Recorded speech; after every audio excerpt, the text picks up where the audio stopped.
All right, good afternoon, ladies and gentlemen. My name is Camila Gonzalez, and it is such an honor to be here with all of you at the Sports Card Expo with none other than an absolute hockey legend. He is a Hockey Hall of Famer, four-time Stanley Cup champion, and one of the highest scoring defensemen in the NHL. Ladies and gentlemen, Larry Murphy. Hello, Camille. Good to see you.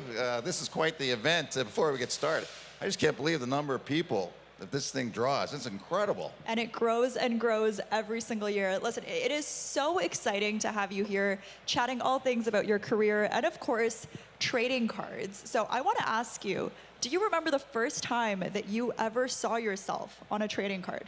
Oh, I remember that. That's, there's big, coming to the National Hockey League is a dream come true. And there's moments that stay with you that you'll never forget. And of course, one being the first game that you play in. And another one would be the first time you saw your hockey card. And at that time, it's a little different now. I'm assuming the cards are coming out the same year that the player, they're probably cards out before the player even plays his first NHL game. But back in that time, I started in 1980. That wasn't the case. The card didn't come out until, I believe it was my second year before the rookie card came out. So it's a different world now, of course, in the trading card business. But there was two companies in Canada. There was O-Pee-Chee, and then in the U.S. there was Topps. But they used the same. It was just basically the same picture, the same card. So you could either get the O-Pee-Chee in Canada or you got Topps in the U.S. And do you have a collection? Do you kind of collect your own memorabilia, other sports? I have my own cards. I've come across them for different reasons, and I've just kind of held on to them. I haven't really done anything with them. I haven't any sort of a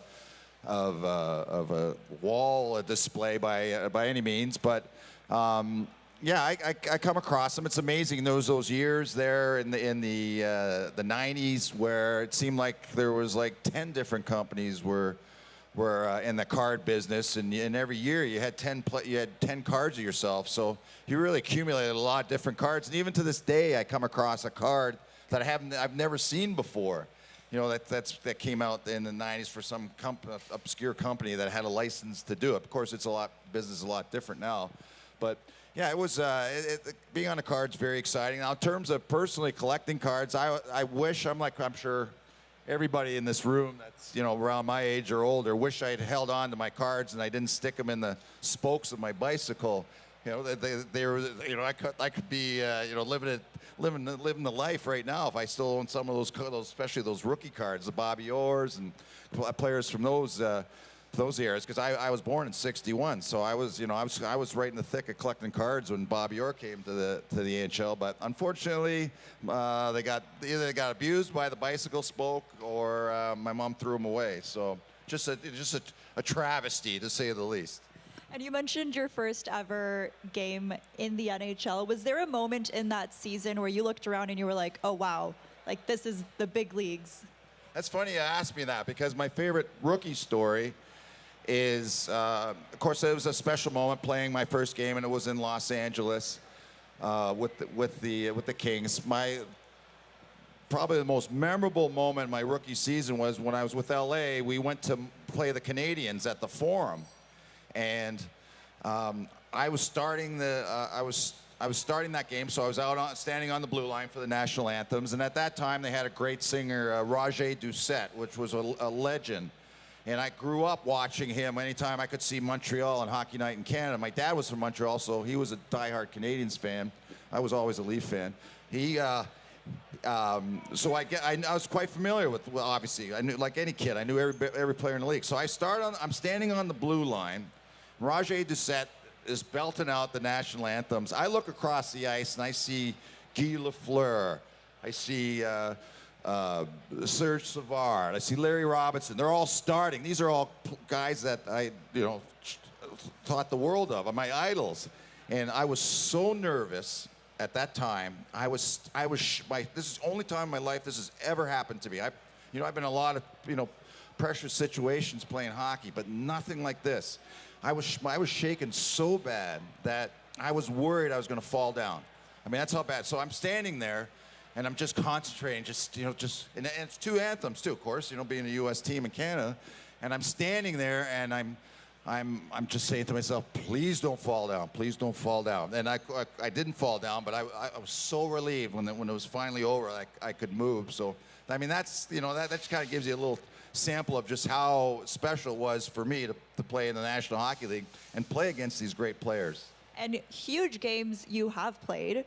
Back-to-back Stanley Cup wins, not once, but twice. That is unfathomable. Is there a Stanley Cup run that perhaps you hold dearest and close to your heart? Well, that's a popular question. Like, which cup is your favorite? And it's you have to say the first one because it was the first one makes it unique. It was 1991. I came in the league in 1980. So I'd gone 11 years without winning the Stanley Cup and really not getting that close. So, I always dreamt about winning, but halfway through my career, I haven't got a sniff. And then I get traded to Pittsburgh, which of course, at 91's the year we won it. I mean, that was special. I mean, we'll talk about a turnaround, and so that was exciting. I would say the first cup in Detroit was special because that was the first time I won it at home. The two in Pittsburgh were on the road, which is great winning the cup. But I mean, winning it at home, there's another element to it. So my first cup in Detroit was special in that sense that we won it, at Joe Louis Arena. But they're all special. The one thing that happens though to a player after you win it, it's so much tougher to lose. Because obviously what the experience is like to win, and you just can't get enough of that. It's like, it's like, I don't know, I guess it's not the best analogy with kids here, but it's like, I don't know, doing some sort of addictive drug or whatever. You just got to have it. So anytime I lost after that, Camille, it just made it was so much more disappointing. Well, 4 times is it's pretty good. Yeah, I'm not complaining. Don't get me wrong. I felt very special. Right team at the right time. I mean, that's obviously a part of it. There's a lot of great players that weren't that fortunate, and I'm sure to a man that they miss. They wish they had that opportunity to carry the Stanley Cup around, and I was very fortunate. Now, I want to ask you about the Toronto Maple Leafs. We see a lot of jerseys in here. Game 4 tonight. Leafs in 4. What's your prediction?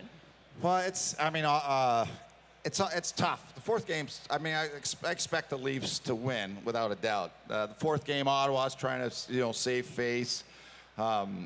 Desperation for the Leafs is like any team in a 3-0 situation. The desperation is not going to be there. Obviously, you're up 3-0. I mean, they want to end it, and they don't want, you want to win as soon as you can. And I think. I'd hate to predict. I think it'd be tough to bet against Ottawa in Game 4, but it's going to be Leafs all the way in this series without a doubt. They're just a far superior team and exciting time. I'm aging myself right now. I was born in '61. I remember when the Leafs won the Cup. I can't remember a lot about it, but in '67, I remember that. So. I'm watching. I'm grew up in Toronto, so I'm still a Leaf fan. So I'm watching closely. So I want to see that parade. I'm sure as every other Leaf fan in the world is just, come on, let's go, let's get it done. Well, go Leafs, go, ladies and gentlemen. Larry Murphy. Thank you so much for joining us. Oh, you're welcome. And yeah, go Leafs.